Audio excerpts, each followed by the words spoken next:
नमस्कार दोस्तों, मैं तेजल आप सभी का स्वागत करती हूँ आज के daily current affair updates Hindi भाषा में। आज का पहला अपडेट है हमारे जीवन और हमारे ग्रह के लिए पहाड़ों के महत्व के बारे में जागरूकता फैलाने के लिए प्रतिवर्ष 11 दिसंबर को अंतर्राष्ट्रीय पर्वत दिवस मनाया जाता है। आधी से ज्यादा मानवता की रोजमर्रा की जिंदगी पहाड़ के मीठे पानी पर निर्भर है। दुनिया के भोजन का 80% 20 पौधों की प्रजाति द्वारा आपूर्ति की जाती है और उनमें से 6 जैसे मक्का, आलू, जौ, ज्वार, टमाटर और सेब की उत्पत्ति पहाड़ों में विविध प्रकार से हुई है। इस साल के अंतर्राष्ट्रीय पर्वत दिवस की थीम विमेन मूव माउंटेन्स यह है। अगला अपडेट है महत्वपूर्ण दिन के बारे में। हर साल यूनिसेफ दिवस 11 दिसंबर को बच्चों की रक्षा करके और उनकी इच्छाओं को पूरा करने में मदद करके उनके जीवन को बचाने के बारे में जागरूकता बढ़ाने के लिए मनाया जाता है। 1946 में संयुक्त राष्ट्र महासभा ने संयुक्त राष्ट्र अंतर्राष्ट्रीय बाल आपातकालीन कोष यानी यूनिसेफ के लिए इस दिन की घोषणा की। यह दिन द्वितीय विश्व युद्ध के बाद से बच्चों के स्वास्थ्य, पोषण, शिक्षा और कल्याण के लिए सहायता प्रदान करता है। यह बच्चों के बुनियादी अधिकारों के लिए 192 से अधिक देशों के लिए काम करता है और उन्हें कम उम्र से किशोरावस्था तक अपनी इच्छाओं को प्राप्त करने में मदद करता है। अगला अपडेट है पुस्तक के बारे में। विक्रम संपत की brave hearts of India vignettes from Indian history नामक एक पुस्तक पुरुषों और महिलाओं की 15 कहानियों और स्वतंत्रता और साहस की उनकी अदम्य भावना का एक संकलन दिल्ली में लॉन्च किया गया था। पुस्तक पेंगुइन प्रकाशन के तहत प्रकाशित हुई है। भारत के 15 बहादुर पुरुष और महिलाएं जिन्होंने आक्रमणकारियों की चुनौतियों के सामने कभी घुटने नहीं टेके, लेकिन इतिहास में भुला दिया गया। यह उन बहादुरों की कहानी है जिन्होंने अपने अधिकारों, आस्था और स्वतंत्रता की रक्षा के लिए लड़ाई लड़ी। अगला अपडेट है रक्षा समाचार का। अपने बल एकीकरण की एक झलक देते हुए भारतीय सेना के सैनिकों ने हाल ही में राजस्थान के रेगिस्तान में सुदर्शन प्रहार अभ्यास किया। अभ्यास सुदर्शन चक्र कोर के शाहबाज डिवीजन में आयोजित किया गया था। सेना की एक विज्ञप्ति में कहा गया कि अभ्यास बल के एकीकरण के माध्यम से युद्धक शक्ति के सहक्रियात्मक अनुप्रयोग पर केंद्रित है और उच्च स्तर की व्यावसायिकता और आक्रामक भावना का प्रदर्शन करते हुए एक एकीकृत सभी हथियारों के वातावरण में नई युद्ध तकनीकों का अभ्यास करता है। अगला अपडेट है रक्षा समाचार का एक बार फिर से। अभ्यास अग्निवारियर का 12वां संस्करण सिंगापुर और भारतीय सेना के बीच एक द्विपक्षीय अभ्यास हाल ही में फील्ड फायरिंग रेंज देवलाली यानी महाराष्ट्र में संपन्न हुआ। अग्निवारियर अभ्यास में दोनों सेनाओं की आर्टिलरी शाखा द्वारा संयुक्त मारक क्षमता योजना निष्पादन और नई पीढ़ी के उपकरणों के उपयोग का प्रदर्शन शामिल था।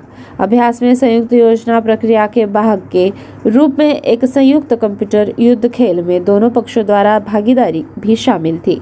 दोनों पक्षों ने संयुक्त प्रशिक्षण चरण के भाग के रूप में आला प्रौद्योगिकी और आर्टिलरी ऑब्जर्वेशन सिमुलेटर का उपयोग किया। अगला अपडेट है शिखर सम्मेलन का।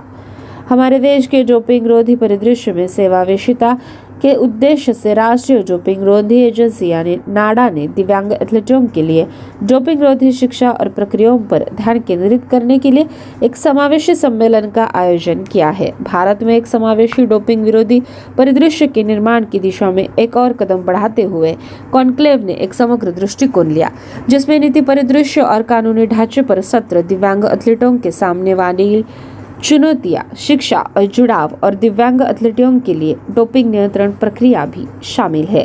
अगला अपडेट है फिर से एक बार शिखर सम्मेलन के बारे में। भारत ने दिसंबर महीने के लिए संयुक्त राष्ट्र सुरक्षा परिषद यानी यूएनएससी की अध्यक्षता संभाली है। संयुक्त राष्ट्र सुरक्षा परिषद के निर्वाचित सदस्य के रूप में अपने 2 साल के कार्यकाल में यह दूसरी बार है जब भारत ने परिषद की अध्यक्षता ग्रहण की है। भारत ने इससे पहले अगस्त 2021 में यूएनएससी की अध्यक्षता ग्रहण की थी। संयुक्त राष्ट्र सुरक्षा परिषद की दिसंबर में भारत की अध्यक्षता के दौरान 14 और 15 दिसंबर को आतंकवाद का मुकाबला करना और बहुपक्षवाद को बढ़ावा पर 2 उच्च स्तरीय हस्ताक्षर कार्यक्रम होंगे और इसकी अध्यक्षता विदेश मंत्री द्वारा की जाएगी। अगला अपडेट है खेल समाचार के बारे में। सौराष्ट्र ने फाइनल में महाराष्ट्र को 5 विकेट से हराकर अहमदाबाद के नरेंद्र मोदी स्टेडियम में विजय हजारे ट्रॉफी जीती। पहले बल्लेबाजी करते हुए महाराष्ट्र ने 50 ओवर में 9 विकेट के नुकसान पर 248 रन बनाए। लक्ष्य का पीछा करते हुए सौराष्ट्र ने सलामी बल्लेबाज शेल्डन जैक्सन के नाबाद शतक की मदद से 5 विकेट खोकर 21 गेंद शेष रहते लक्ष्य हासिल कर लिया।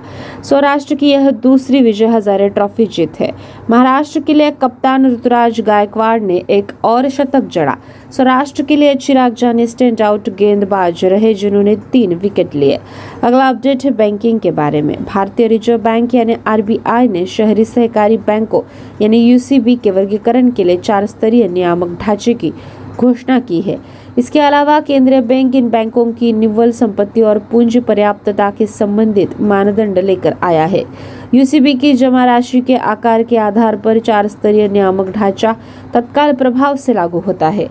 एक सर्कुलर में आरबीआई ने कहा कि सहकारी क्षेत्र में विविधता को देखते हुए एक स्तरीय नियामक ढांचे की आवश्यकता है। अगला अपडेट है अर्थव्यवस्था के बारे में।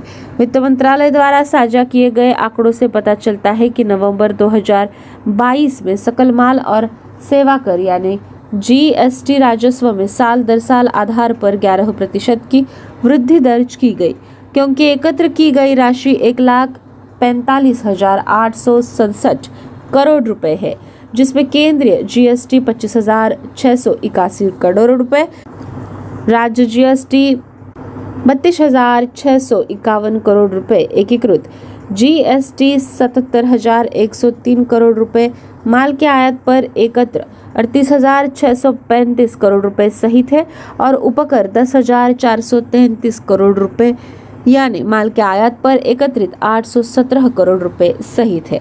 दोस्तों, ये थी हमारी आज की daily current affair updates Hindi भाषा में। मिलते रहिए अगले सत्र में। आप सभी का बहुत बहुत शुक्रिया।